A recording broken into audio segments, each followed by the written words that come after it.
Welcome, Deborah and Sarah, to this conversation about knowledge making in anthropological research, and with a specific focus on a visual anthropological approach or sensibility. We'll discuss a range of themes from what is a field, what is data, to photography, video, social media, ethics, and end with the relationship between theory and ethnography. So to start off with the field, I think every time we go into field work, whether it's our first field work or we've been to field work before, whether it's for 3 days, 3 weeks, or for a year-long field work, we sit with this fundamental question about what is the field? What is my field this time around? And related to that, what is data? What is ethnographic data? And so to me, there is no field out there for any student or scholar to enter.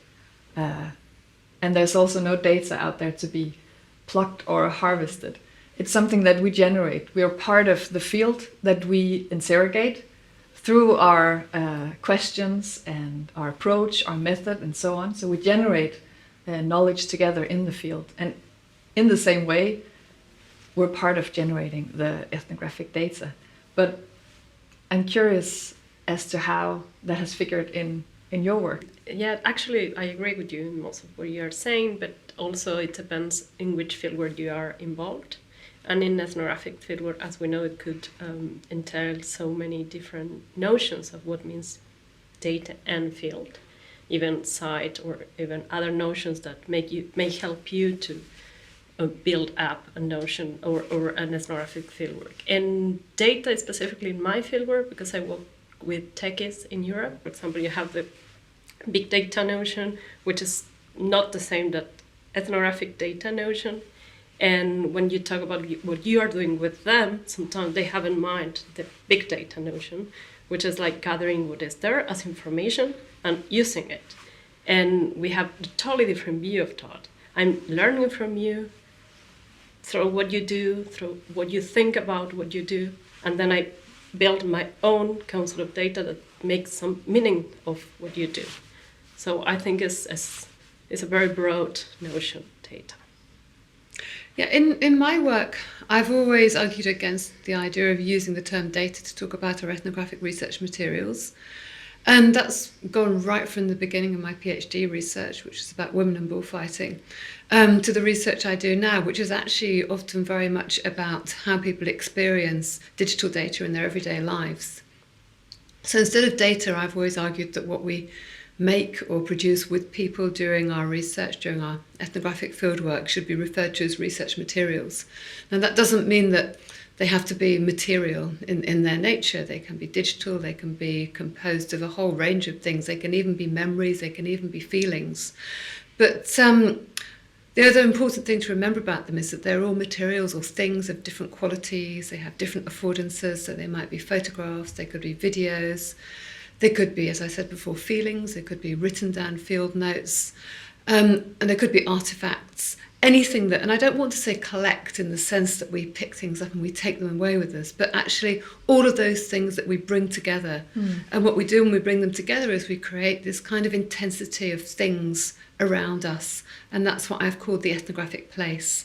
So for me, the ethnographic place is that domain or that site that we inhabit with those many things around us, and we make connections between those things.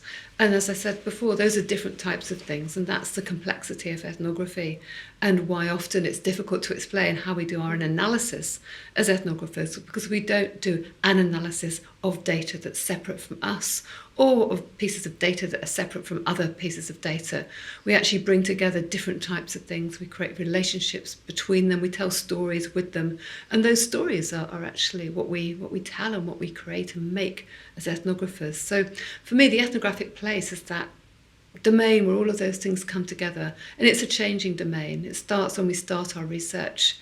And it continues as we produce more knowledge with people, as we do analysis, and also as we publish our work. So our field site is something that's really ongoing, and it's always changing, and it always pulls other people into it. Even when we're doing our writing, we pull our readers into our fieldwork sites. Well, talking about some of all of these layers of different kinds of ethnographic material, when we then speak about photography, we've been discussing, is it the photograph in itself? Is it the conversations around it? Is it the whole process of image making?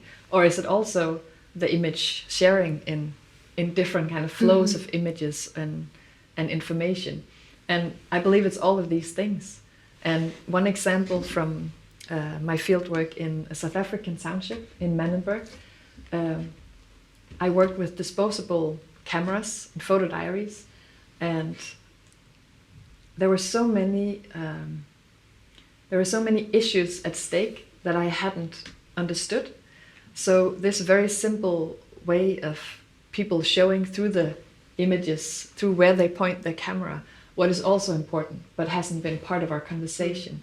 And it hasn't been part of the obvious things that appear in everyday life. So that could be all of the tacit, all of the taken for granted, but also some of the issues that might be difficult to articulate or address because it's either taboo or not something you talk about, or something that's hard to talk about. So there was one woman, Siobhan, a young woman in this township, and in one of her pictures, you see the courts and the area that I had gotten to know really well. So I started to feel at home there. And I looked at the picture when I had developed the roll of film and thought it was a nice picture with also some air, some space around it, because you see the greens, a green area in the background. And I felt it was nice. There was a bit of breathing space here, and it was an area where I felt I was getting to be familiar with people and the place. And then in our conversation, we had known each other for a while then, in our conversation I shared this, that the image appeared really familiar to me. And then she added a layer which was much more serious, which was that actually this is an image she had taken because this is the area where people, especially young women, are afraid to go at night because several in the area have been raped there. This is where you will be dragged if very unlucky, and horrible things have happened there. So this is a place that to her has this really grave and scary layer. And I didn't see that in the photograph. It was an absence. It was something that wasn't taking place. And I would never see that take place. But something that wasn't in the image allowed for us to have a conversation around some of these issues that were otherwise quite difficult to address and ask about. Yeah, I mean, photography in research enables us to see things that we wouldn't normally see. And I think that's one of the fascinating things about the role that photography plays, because it doesn't actually enable us to see what we can photograph. Actually, photography enables us to see precisely the things that we haven't photographed, and it becomes this route into understanding aspects of everyday cultures and people's experiences that are actually otherwise invisible, but just not in the way that we would expect. And again, I think that's one of the differences between doing anthropological ethnography and doing research in other disciplines and other types of project where photographing is actually seen as a data collecting exercise. I've often been asked how to analyse photographs, and I always emphasise that we don't analyse photographs. We actually understand photographs as being situated, and what's most important as an anthropologist is to understand the context and the situation in which you produced that photograph, and what you were able to know in that situation, and how you were actually able to know when you situated that photograph in relation to people's lives and you were able to talk to people about it. So that's why I see photography as a way of moving through a fieldwork site. It's not what's in front of the camera, but it's what's behind it and around it, and the way that we actually can live with photography. And in my own work, the two projects in which I think photography has been most important, well, maybe the most important was in my PhD research about women bullfighting, because I was working and living in a photographic field where photography was so much part of the culture, the bullfighting culture I was researching, that part of my PhD project was to become a bullfight photographer. not a professional bullfight photographer, but an amateur bullfight photographer, like many of the people who participated in my research. But to become a bullfight photographer, they say that you have to almost become a bullfighter, because to be able to photograph, and the same for other sporting and cultural events, to photograph a fast-moving event or cultural activity, you have to be able to anticipate what might be going to happen next. You don't know what's going to happen next, but you have to anticipate it. So that was one of the ways that I learned about the performance, by photographing it. So my photographs of the performance weren't visual data about the performance. They were actually my way of learning about it, and also showing my photographs to participants so they could tell me if the photographs were right, so I could know if I'd learnt what they thought I should. But also I photographed people when I could hardly speak Spanish. And then I was able to understand who wanted to be photographed with whom and why, so what the social relations of that ethnographic research field were as well. So that's just two very small examples of the role that photography played in that work. So I would recommend that any new anthropologist explored their fieldwork site through photography, and of course through photography in digital worlds as well now. Yeah, that reminds me that it doesn't really matter if it's photographs that people take with a disposable camera, with doing analog photography, or if it's social media diaries, images that people share in different platforms. And for us, well, I do think there's a lot of information in the actual photographs that people have chosen. Yes. But at the same time, it's much more about the image making and be part of these social situations where people take these images. When is an image worth being taken? And then the image sharing. How do you share it? What kind of... The circulation of the images. The circulation of the images, and be part of, if it's in social media, receiving the pictures and what that does to the image image making. And that connects the whole question of why would an anthropologist want to study social media? Because many anthropologists have recently been studying social media, so scholars in media studies. But I think that whole new emerging body of literature around social media and what social media is also requires us to raise the question of what is social media in the context of anthropological research. Why would we be interested in social media? I think it's interesting also to ask what it could be, depending on the ethnographic research you are engaged with.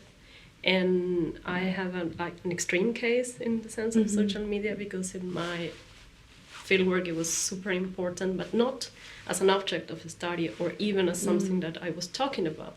But it was like a component of many things that were happening that were important for me, from work relationships to the inside world of technology, and also as a place to work in, as software, as a platform, or as a medium to create things and discuss things for them. So what I think is interesting in social media is first raising a question, and second to think about how it could be and how it could mean into your fieldwork. Specifically, you have to follow beyond what you are looking at and seeing how interact in so many levels in the fieldwork, not just as social media or something like is close in meaning for our research partners. And in my case, it was more connected with software, because social media in the techie world is just more complex. So I learned what it could be for them through seeing what they were doing with software, writing code, and also how they communicate between sectors in companies. And so the inner social media was more important for me than Facebook, Instagram, any platform that you can name it. And I think this is the magic part of the ethnographic fieldwork. You don't have to look at social media, but then you get entangled with social media in many senses that are meaningful for you. And Karen, your social media has also been fundamental in your work with your research participants as well. It has. I think it's actually interesting how differently that social media or software or platforms, apps, what we want to call it, how differently it figures in Debora's work with techies, and in my fieldwork research with young Muslim women in Copenhagen whose parents had fled or migrated different Middle Eastern countries. So they were the second generation in Denmark, and well, the smartphone as a relational device and as a connecting device to them really took up a lot of space in my fieldwork. And the way that they used social media was very much related to the interface.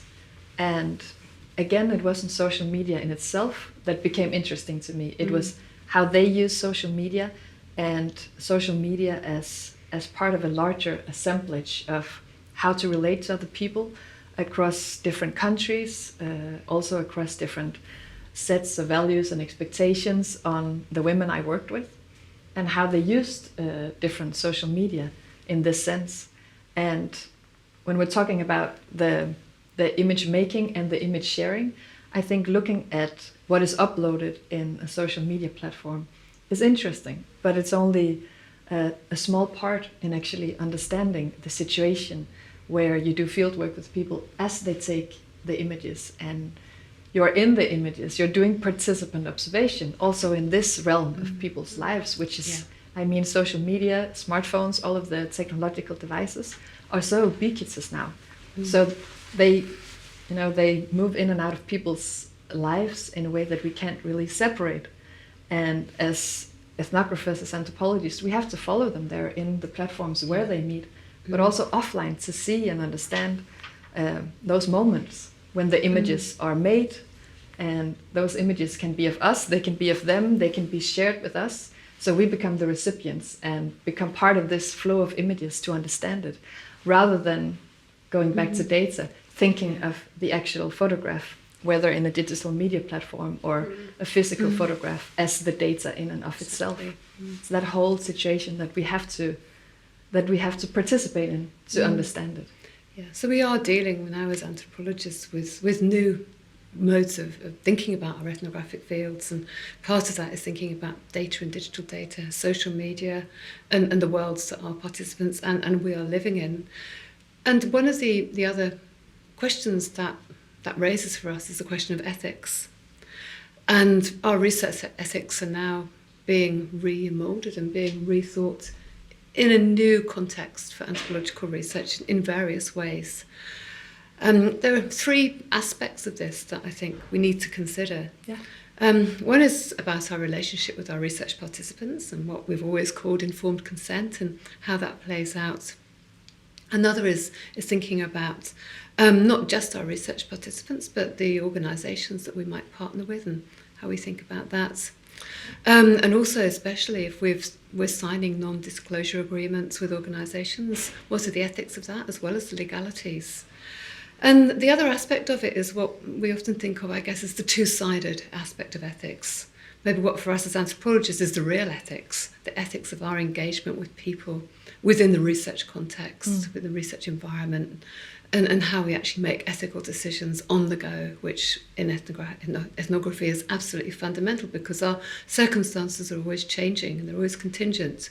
But the other side of that, of course, is the university ethical approval system, which has become so ubiquitous in so many countries, and which understands ethics as a very much more of a transactional procedure and much more of a legal procedure as well. So I guess, Deborah or Karen, how has that impacted on the way that you do research? Have you had special circumstances that have made you think newly about ethics? In my experience, that also changed between countries a lot. And I never went into the experience during my own research from informed consent. Just after my PhD, I got that moment to understand how it works. But I always took informed concerns and non-agreement disclosure, like deals or contracts, as procedures, ethical procedures that keep you and your research partners in the clean and the institutions in the clean. But I didn't think about them as part of my ethical or my ethics, not in the research, neither in the world. I mean, the broad audience that we can have as researchers. But at the same time, what I get from going there is like, first realize how you can harm actually people doing that beyond the literature, beyond and in my case, because I wasn't working with, and I don't work with people like vulnerable people in one sense, it was all the time this feeling like what could do to them. I mean, they are just much more well doing in the world than me, so who I am to like harm them. But then I suddenly, when I start to, and at the moment I felt very protected by the non-disclosure agreement, and after that the informed concerns. But when you start research and when you involve with them in everyday life and in the world that they inhabit and the things that matter for them, you realize many things. I realized many things. One of that was like, so many things happened that we didn't know at the moment. No, that they didn't know what could happen to them, and I didn't know what could happen to them, or even me. So information, like circulating information, or my own like glance over there, start to have valuable outside of our world. For example, and a really like shocking thing for me was like I realized that everything that I could say in any tech environment could really affect the jobs or the position in the market, because I knew things not intimate but private things, what they like, what they think, what they expect for the future. So future, I mean, what they think about their own future start to be like really valuable information in the market, not only for like the personal life of them, but if you say to other company what they have in mind, they can speculate how to like be ahead in the movement and take it as asset. But this thing was like at the same time for companies in the non-disclosure agreement, what techies do outside of the company wasn't important.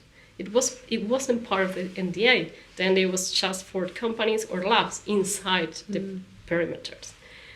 So that was like the first moment that I realized that all the ethics that I thought were like more like epistemological ethics or in the epistemological realm of ethnography was just really practical.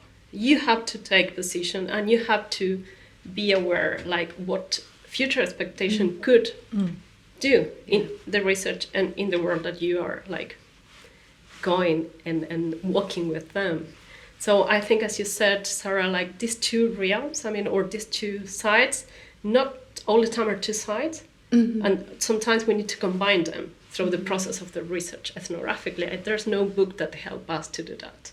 Yeah, I'm thinking several things that what also becomes apparent in your case is how ethics and new social media, new technologies that make information and images flow in these infrastructures, these digital infrastructures, also demands from us, I think, a future orientation as anthropologists. We need to start increasingly thinking about how our knowledge and what we disseminate, communicate, and share, how that's going to travel in the world. And maybe even take up more position of trying to have some impact on that, how we want to, that knowledge that we make, to intervene. And for me, it's again, it's a very different case that I would like to speak about, which is working with filmmaking with young Muslim women. And again, they had allowed me to both screenshot images that only few others would see, that were not intended for public scrutiny. And also I was allowed to film in very private moments, in social situations where they were not wearing, most of the women were wearing the hijab, so covering their head and hair, and some of them also covered more of their body when they were outside of the house. And I was allowed to both film that part of their public life, but also all of the private and more intimate aspects of their everyday life, where they would be much more casually dressed and not covering their hair, and a different atmosphere, obviously. And I had all that on camera, and it taught me so much to try to, with my video camera, kind of mimic or follow this change in between the public and the private and the more intimate spheres of everyday life. But it was a huge challenge how to actually then share the knowledge I had created, which as anthropologists we also have this imperative that the knowledge we create should be shared. And in this case, it taught me a lot, all of the ethical discussions we had about, well, I was allowed to film, but with the understanding that nothing would be shared without their consent and without discussing it. And for two of the main protagonists in the film I ended up doing as part of this research, they did sign an agreement, but again, that's the one side of things. Another side of things which we as anthropologists takes to be really the ethics is the ethical work that is ongoing, and that is about also all of the understanding we get from working with people and understanding all of these shifts and all of the sensibilities towards, in this case, well, what can be shared and what should be more concealed, how can things be revealed without exposing people. And I think that's a very ethically productive way to work. But at the same time, it's also frustrating in that we want to share our knowledge, and in the technological situation of today, we need to have much more conversation around that. As soon as something is shared digitally, you don't have control over it anymore. And these conversations we need to have with each other and with our informants. And I think for me, it really opened up for a wish to sit more with in my research project that I'm currently engaged in. I work with 5 women in Denmark of Afghan origin, and we sit and talk about all of these issues beforehand. So it's a collaborative film project, but all of these frustrations that I ended up with that were productive in terms of my knowledge, I really wish to collaboratively work with people around, well, how can we film? How can we document and work ethnographically around some of these issues in a way where we can actually share this knowledge? So all of these discussions about the image sharing is kind of reversed. So in this iteration, they come before the image making, which is, I think, also kind of afforded by the new situation. I totally agree, and things like that happen in my fieldwork.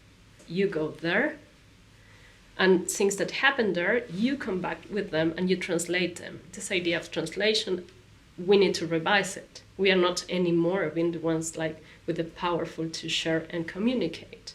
So this collaboration has to be extended also to the entire process of making and sharing knowledge at the same time. And I think there are many ways that can be embedded into research processes.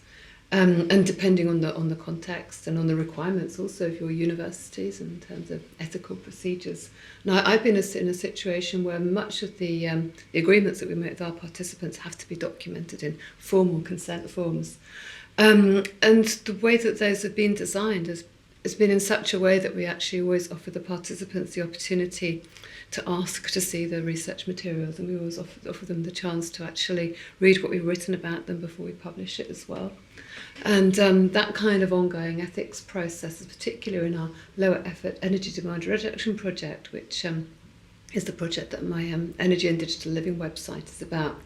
In that project, then, we actually asked the participants, because it was a 4-year project, to agree to every research exercise that they participated in, and we offered them the chance to see the videos that we produced with them during those research exercises. And then every time we wanted to use those videos in publications or images, then we asked them to approve them again, because we wanted to be very sure, because we were filming in people's homes. And in the end, actually, we published over 30 short video clips from that project of people in their homes on our website, which all of the participants approved and agreed to, which I think is really a testament also to the idea that if you engage people in the research process, then they will really understand, and they will be able to make their own choices about what you are able to reveal and to show or not. So I think that we've had 3 really interesting examples of how we actually we don't exclude our participants from our processes, which I think is really the way that ethics and ethnography, or anthropological ethnography anyways, is moving for many researchers now.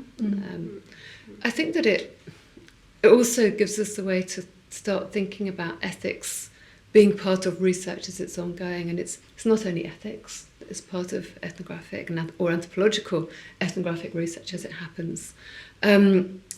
And maybe it's an interesting framework to actually think about anthropological ethnography in several ways, but the other most kind of outstanding important aspect of anthropological ethnography that's always ongoing through ethnography is theory. which takes us to that question, the relationship between anthropological ethnography and theory, and how we create that ethnographic theoretical dialogue through our research. Yeah, that's a huge question. And I think so many things to talk about it. But what I have in mind now regarding what we are discussing is like how we do these iterations between practice as intellectuals.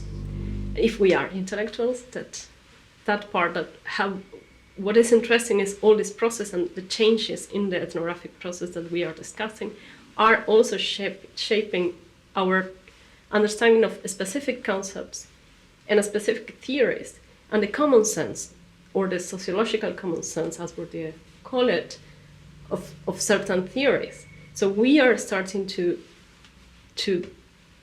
open up these processes, and also that is challenging certain senses of the world is like that if you think with the theory, or the work, or these people are doing this because that is what we have been understanding them from anthropology.